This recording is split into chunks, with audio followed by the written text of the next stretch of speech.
جو صحافت کے نام پہ سیاست کر رہا ہو اس پہ لعنت. ٹھیک, اگلا جملہ بھی کہہ دوں, جس کی یہ ذمہ داری ہے اور وہ پورا نہیں کر رہا اس پر بھی پھر یہی 4 حرف بھیج دوں میں, اگر آپ برا نہ مانے تو.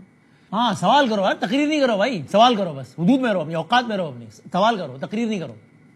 مت بھائی, میں بھی کہہ رہا ہوں عام حالات میں میں نہیں کروں گا اس طرح کا سوال کروں, لیکن ایک کوئی تو لمٹ تو ہوتی ہے نا کوئی, تو اس میں اگر یہ سوال ہو رہا ہے تو آپ کہہ رہے ہیں سوال کرو بھائی, تقریر. اور دیکھو میں آیا ہوں, میں نہ آتا تو کیا بگاڑ لیتے میرا, میں آیا ہوں نا. دیکھو آگے دیکھیے کیا بات ہوئی. اس طرح کی جو اشتعال انگیز گفتگو ہوتی ہے نا, اسی کی وجہ سے بدقسمتی کے ساتھ ہم معاملات کو ریزالو نہیں کر پاتے. سمجھ آئی آپ کو کراچی کے شہریوں, آ گئی آپ کو سمجھ میں؟ یہ مسئلہ ہے آپ لوگوں کا. یہ جو اس طرح کی اشتعال انگیز گفتگو ہوتی ہے نا, اس لیے مسئلہ حل نہیں ہوتا. بچے اس لیے گٹر میں گر کے مرتے ہیں, بارش میں اس وجہ سے لوگ مر جاتے ہیں, کرنٹ لگنے سے اس وجہ سے بچے مر جاتے ہیں, موبائل چھیننے سے, کیونکہ آپ لوگوں کو اشتعال انگیزی, آپ لوگوں کو شرم ہی نہیں آتی, آپ اشتعال انگیز گفتگو کرتے ہیں. تو آپ لوگوں کے میئر کا, کراچی والوں, ہمارے میئر کا, جو کہ میرے بڑے اچھے بھائی ہیں, میرے دوست ہیں, میرا بڑا احترام کا تعلق ہے, کہ یعنی آپ یار جس دن بچہ ابھی دفنائے میں تھوڑا گھنٹے میں, یہ جب بات ہو رہی تب تو شاید تدفین بھی نہیں بھی ہوگی, آپ کہہ رہے ہیں کہ اس طرح کی اشتعال انگیز گفتگو کی وجہ سے مسئلے حل نہیں ہوتے. او بھائی, آپ کا پولیٹیکل اوپوننٹ تھوڑی سوال کر رہا ہے یار, کوئی صحافی سوال کر رہا ہے. اب آپ کہیں گے صحافی ایجنڈے پہ تھا یار, تو آپ ایسا کرو کہ آپ اپنی اچھی کارکردگی سے صحافی کا منہ بند کر دو. آپ یہ کیا جواب ہے؟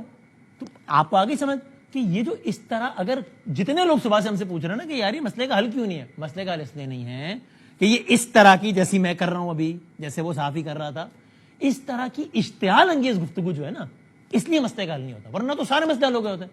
آج سے بکواس بند کرنے کا جو کراچی ٹھیک ہو جائے گا. آگے سنیے میئر صاحب نے کیا کہا. وہ سڑک اس وقت بھی بلاک ہے, کیونکہ لوگوں نے اشتعال کریٹ کرنے کی کوشش کی ہے. ٹھیک ہے نا, سڑک بند کر دی, اشتعال کریٹ کرنے کی کوشش کی ہے نا, سڑک بند ہے. یہ میں نہیں کہہ رہا کہ سڑک بند کرنا چاہیے یا نہیں کرنا, میں اس کو ایڈوکیٹ نہیں کر رہا, لیکن ڈمپر سے بچہ مر جائے گا اس پہ بات نہیں ہوگی. 2 پتھر پڑیں گے, جو کہ میں پھر کہہ رہا ہوں, 8ویں بار کہہ رہا ہوں کہ نہیں پڑھنا چاہیے. میں اس کو ایڈوکیٹ نہیں کر رہا ہوں, میں اس کو گلیمرائز نہیں کر رہا ہوں, لیکن آپ اس پہ بات کریں گے 1 گھنٹہ کہ یار پتھر کیوں مارا ڈمپر پہ, لیکن بچہ جو مرا ہے اس ڈمپر سے اس پہ بات نہیں ہوگی. آپ اس پہ بات کر رہے ہیں یار وہ سڑک بند ہوئی ہے, دیکھو یہ اشتعال انگیزی ہے, اور اس اشتعال انگیزی کی وجہ سے مسئلے حل نہیں ہوتے. آگے سنیے. یہ شاید کوئی اپوزیشن کے دوست تو اس طرح سوچ سکتے ہیں, میں بحیثیت میئر کے اس بات سے اتفاق نہیں کرتا. میں تو چاہتا تو آج پریس کانفرنس کینسل کر دیتا, آتا نہیں. دیکھیے سر, چاہتے تو کینسل کر دیتے پریس کانفرنس, نہیں آتے پھر کیا کرتے آپ؟ میں چاہتا تو پریس کانفرنس کینسل کر دیتا, میں نہ آتا میں, لیکن میں آیا ہوں. اس پر ہم سب شکر گزار ہیں کہ آپ نے اس قابل تو سمجھا کہ منہ تو لگایا, بات تو کیا آپ نے, اور آپ چاہتے تو واقعی پریس کانفرنس کینسل کر دیتے, پھر کیا ہوتا؟ آگے سنیے. میں ذاتی طور پر ذمہ دار ہوں, میں تو بلیم گیم پر جاتا نہیں ہوں, چاہوں گا تو بلیم گیم پہ جا سکتا ہوں. اب مجھ سے دیکھیں بات یہ, یا تو آپ سیاست کر لیں میرے ساتھ یا صحافت کر لیں. نہیں, میری بات سنیں, دیکھیں یہ بڑا انفارچونیٹ ہے طریقہ کار. دیکھیں صحافت کے نام پہ سیاسی ایجنڈے کو پلیز آگے کرنے کی ضرورت نہیں ہے. میں ایک جملہ کہہ دوں, جو صحافت کے نام پہ سیاست کر رہا ہو اس پہ لعنت. ٹھیک, اگلا جملہ بھی کہہ دوں, جس کی یہ ذمہ داری ہے اور وہ پورا نہیں کر رہا اس پر بھی پھر یہی 4 حرف بھیج دوں میں, اگر آپ برا نہ مانے تو.